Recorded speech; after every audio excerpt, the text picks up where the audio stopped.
Welcome to Catalyst, a program about people, ideas, issues, and conversations around them.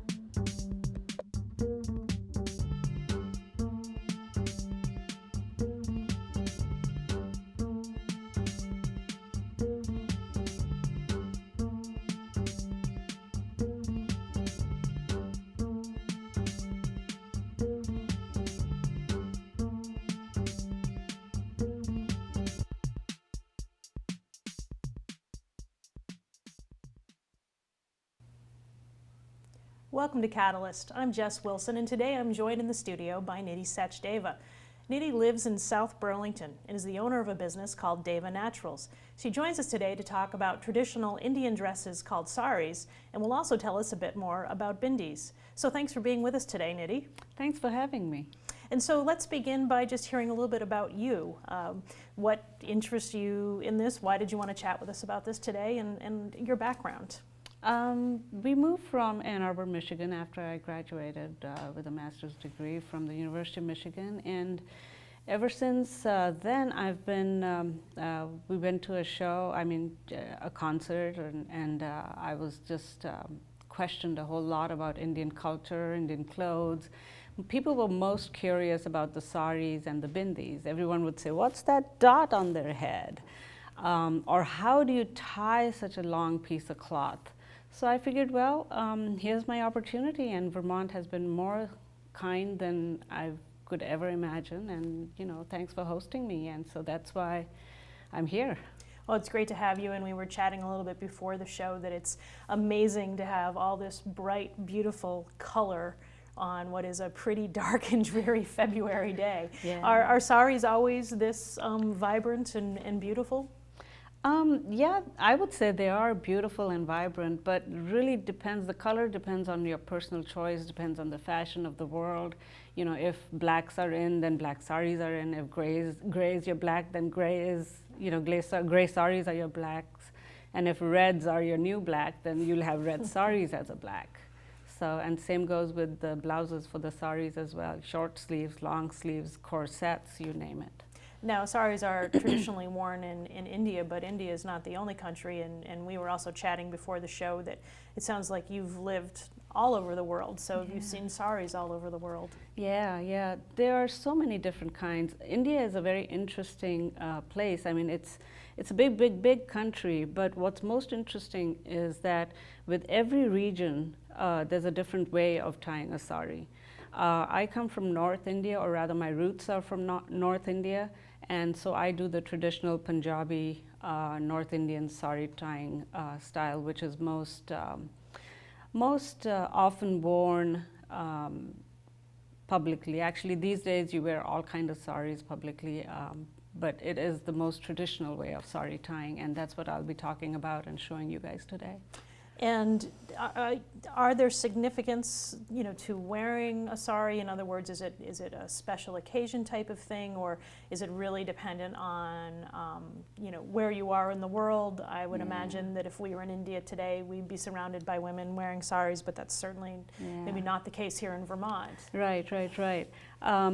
In India, a lot of people wear saris breakfast, lunch, dinner, morning, noon, or night. But like you said, in Vermont or in the US of A, or even in Europe or in Bangkok, Thailand, which is where I'm from, you don't wear a sari on a daily basis. And that's just a choice, I guess. Nobody prohibits or asks you not to wear a sari, but it's just way of life. When in Rome, be like the Romans. So that's basically, I think that's what it is. I like to wear saris on special occasions. Whenever the mood strikes, like for Valentine's Day, I had a sari. For our anniversary, I wore a sari. It's not like we went to a special place or anything, but really whenever the mood strikes. So it's just about feeling special and feeling dressed up a bit. Yeah. Now these are all so beautiful. Are they typically made of cotton, silk, or does the fabric really vary? Yeah, the fabric varies a lot. It's all the way from a plain gauze cotton sari to silk, and the silk sort of different variety of silks. You have Chinese silks, Indian silks, and then raw silks. And in India itself, you have so many different kinds of silk, the Kanjivaram and I don't know, 10 million other kinds. You can see that we have a net sari as well, and then we have lace saris.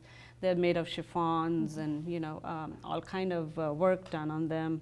There's hand beaded, and then these days they have Swarovski crystals on saris, bows and ribbons, you name it, sequences. Yeah, really just whatever the fashion, the world's fashion is. And you mentioned before we began the program that many of these came from your mother. Is there a tradition of handing down saris among families? I think there is a tradition of handing down saris, but in my case it wasn't so. Mom was just, I think they were moving and she wanted to get rid of her saris, or she wanted to change them into a different outfit, and I'm like, no, Mama, give them to me. So that's what happened. I just took some of her saris. Like, I think I have at least 5 of these are hers. This is 1 and 2 and a couple over there. So yeah. Yeah, but I guess they're really expensive saris. Some of them have gold work on them, which is 24 karat gold thread work on them. Like for the trousseau, women have their saris, like the bridal dress or whatever, is really, really expensive. And those we hand down. But the everyday or the, saris in general, we don't hand down from parent to child. Great. And these are, I was watching you before the show set these up, they're incredibly long. Yeah. It's one continuous piece of fabric. Yeah, I think it's the only unstitched piece of fabric that is worn as a dress. It's about 5 to 7 yards long, depending on how many pleats you want on the sari, how long you want the back veil or scarf to hang. It's called a pallu. Depending on that, but generally varies between 5 to 7 plus yards. Great. Well, we would love to see you demonstrate how you tie a sari, if you wouldn't mind showing us. Yeah, sure. What I'm going to do is I just have a jacket on, and for convenience sake, I just put on a close-fitting shirt on my skirt, and so I'm going to use that as a blouse. But blouses, as I mentioned earlier, they can be any style. They can be long sleeve, short sleeved, tight fitting. So you typically would wear a blouse and then also a petticoat underneath the sari? Yeah. So you would start with a blouse, and then you'd wear a petticoat that is something like this, depending on whatever color the sari is. In this case, it's blue. This one came, I wanted to keep it with this blue or with this blue, depending on whatever color you want to emphasize, the sari's color that you want to emphasize. You wear that kind of a petticoat. So it has a cord that, is through, just like a pajama cord, and you tie it really tight so your sari doesn't go falling while you're moving around in it.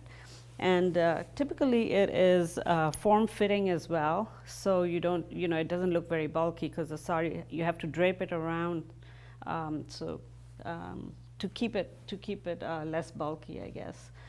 So this is what I'm gonna tie today. Here's I think this is almost a 6-yard piece of sari here. I should start at the other end. And it does have 2 distinct ends. Yeah. What we usually do is we put a fall. It's called a fall at the end of the sari. It's like a piece of extra cloth, like you would put to weigh the sari down, so that it's not, flapping in the wind. Like, with the curtains, you put the weights on the curtains so they hang down properly. Right. So generally they put a piece of cloth, usually cotton, so it sits well. So take one end of the sari, which is the side where the fall is. You take that end, and then you, on the right-hand side, you tuck it in kind of midway in your back, and then you tuck it all the way anti-clockwise, tuck it in the back.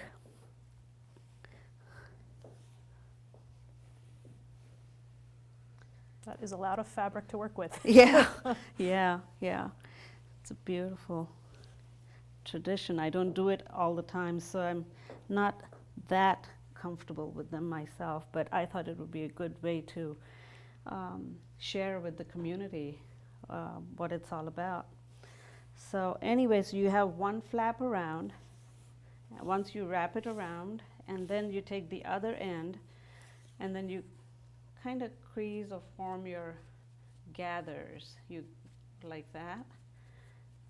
And this is what will become your palla or pallu or a veil or a scarf or a trail, however you want to put it. You bring it around through to from your right, and then you take it. And this is, I usually like it a little bit longer. Some people wear it a little shorter, longer. It doesn't really matter. It depends on your own personal preference. It is more graceful, I think, if it's a little longer.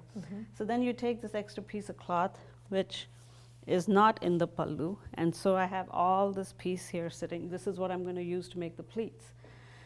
I take this piece and then I kind of angle it down to the waist to kind of emphasize the waist. Make that line. Yeah, make that line here. And then I take this center portion and I make pleats out of it. Usually this is how I do it. People do it different ways, but this is how I do it. I just do it between my thumb and my forefinger.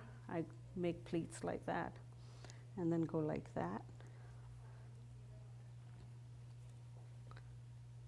So about 5 to 7 pleats, depending on the length of the sari. I think this one will give us about 6.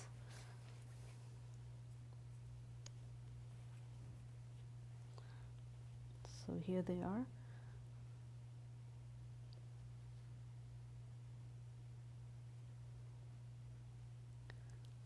So you want to make sure that the pleats fall properly and the sari is not too long or too short. Or too tight.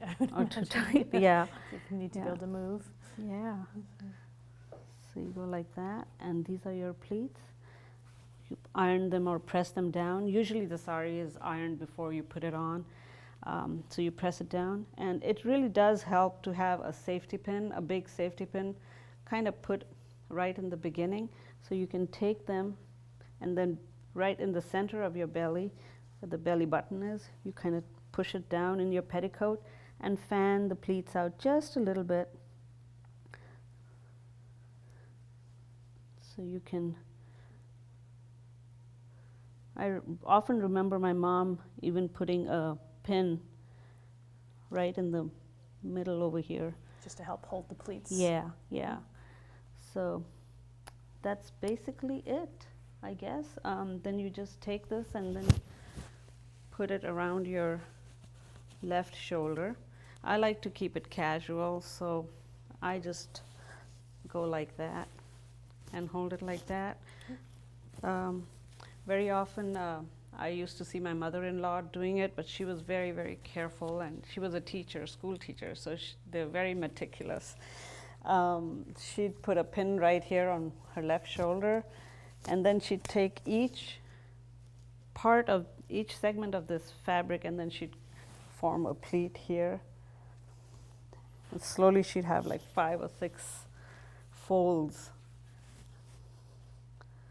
and then she'd pin it up here. Oops. I hope that I didn't. Yeah. And then we kind of put a pin here or a brooch, and then you keep the pallu long so you can show off, you know, your sari as you're walking. Sometimes you put it over your shoulder or however you want to put it. This is the traditional North Indian way of tying a sari. Very often it's a fashion statement. It's called the pallu worn the opposite side. So you can go like this, and you can also go like this. Watch your microphone there. Oops. Yes, microphones and saris weren't meant to go together. Yeah, yeah, and I can't even roll a blade in a sari, right? So if I put it over my right shoulder, you know, then I have this here, and then you can show off whatever jewelry or whatever it is that you have on. So that's basically it. Very simple sari tying. Great. Yeah. Well, thank you for showing us that. It may seem simple to you, watch your microphone there, but it's, I would need many more lessons, I think, before I could tie one, but that was wonderful. Yeah, so Great. I can either leave it on or... I'd say however you're most comfortable. Okay, we'll is just leave it on then. absolutely fine. We will just leave it on. And so the other thing that you were going to chat with us today about were bindis. And so what is a bindi? I know you've brought several examples. Yeah, bindis, they're originated from a word called bindu, which means a dot. Traditionally, the Indian women wear bindis. It's a dot on their forehead. It's either round or straight, and it's a sign of being married. And also, it's also what do you call it? A third eye spot or chakra, where the sixth chakra is. In the olden days, a lot of people, the men would wear. They didn't call it a bindi. They still don't call it a bindi. They call it a tikka, and they use sandalwood or red kumkum. It's a red powder to put a tikka on their, third eye or sixth chakra. The sandalwood usually helps to keep, it's a cooling effect on the head. So South Indians do a lot of sandalwood. Red is a traditional celebratory color of weddings, occasions, fun place, or rituals even. Women started, they didn't, I don't know if we did tikkas way back when, but what I've seen is that we do a lot of round, and we also do a lot of straight lines. These days, fashion dictates whatever bindi you want to do, and then we have all kind of fashion bindis that are put on felt or on velvet, and they have a little glue in the back, so that you just peel it and then you put it on your forehead. I just play around with bindis. What I do very often is I'll take a bindi and sometimes I'll just put it on my nose and use it as a nose stud or a nose ring or something like that. If I want to look more traditional, if you will. So that's, it's a lot of fun. And yes, traditionally they have meant to emphasize or to make a statement in terms of being married or in terms of being having the third eye or being more quote unquote spiritual or the knowing or being more present or centered and things like that. But these days it's more about the fashion. And so, yeah, you would not make the assumption then, if you saw a woman wearing a bindi, that she was married at this point. Right. I usually circles are what people most traditionally wear. They wear a round bindi. I like to sometimes wear a straight one. So everyone says, how come it keeps changing? And I'm like, well, if I have a straight one, means you and I are one. And if it's circle, then I say that everything comes full circle. So really, it's really up to you, whatever. These days, yeah. When I was doing a little bit of research before, this program, knowing we were going to chat about this, and one of the things that I read is that it's actually very difficult to make a handmade bindi and to actually get the circle correct. Now, have you had that experience? Yeah. I tried it when I was going to college. I was born in Bangkok and went to college and school in India, and was always fascinated. I wasn't really born into a traditional Indian home, if you will, because I was born in Thailand. So yeah, I did try. What they do is they take a powder, and then sometimes you put a little Vaseline or oil. And if it's too cold and your skin is not that greasy, then you take that powder and then you take it. Usually, well, I've seen people use their ring finger, so they'll take that and they'll kind of put it, on the tip of their finger, and then they go look in the mirror straight, and then they go gently and just do a quick round, because the more you focus on it, the more it shakes or changes or things like that. And then during weddings and marriages, what they do is they take wet bindis. It's like a paint. So they take different colors. Usually it's white and red. Red is auspicious, white is purity. So they take that and they make dots, lots and lots of bindis around to emphasize the bones, and it's more celebratory that way. So. And I've certainly, noticed that you see a lot of maybe Western celebrities wearing bindis and even saris, and I was just curious, is that something that might actually be considered offensive, or has it become more of just a worldwide phenomenon? I think it's a fashion statement. I don't think it's offensive at all, and I think it's great that people are willing to try it, whether it's for fashion, whether it's for curiosity. I think it's no, it's not offensive at all. In my mind, it isn't. And obviously, you're here today chatting with us about this, so you've never minded when folks have come up to you at parties and said, "Tell me about the bindi." No, not at all. Not at all. I mean, talk about bindi, saris, turbans, I'm all for it. No problem at all. Great. Well, I've really enjoyed this time with you here today. Is there anything else about bindis or saris that you wanted to tell us about that we've failed to touch on in our brief discussion?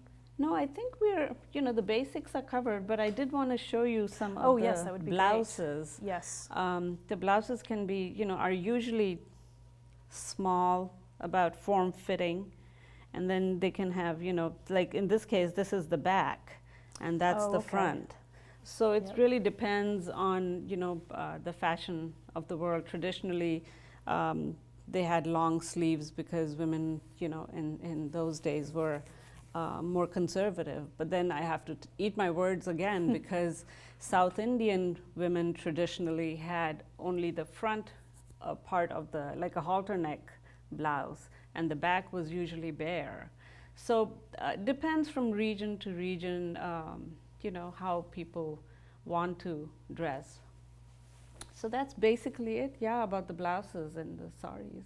Great. Well, we've really appreciated this time with you today, and I think we're going to have you back perhaps for future studio shows to share more interesting things about Indian culture and cooking and spices and such, and all areas that you're greatly interested in, I understand. Yeah, I'd love to share what little I know to with the community. So. Great. Well, I want to thank you again very much for joining us and bringing all of this beauty into the studio today. Sure, I enjoyed being here. Well, that will do it for this episode of Catalyst. I want to thank today's guest, Nitti Sachdeva, for sharing information about traditional Indian culture. It's been a pleasure speaking with you, Nitti, and we really appreciate you sharing more. Thank you. The pleasure's all mine. Well, and we also want to just say a thank you to you for watching. This has been Catalyst.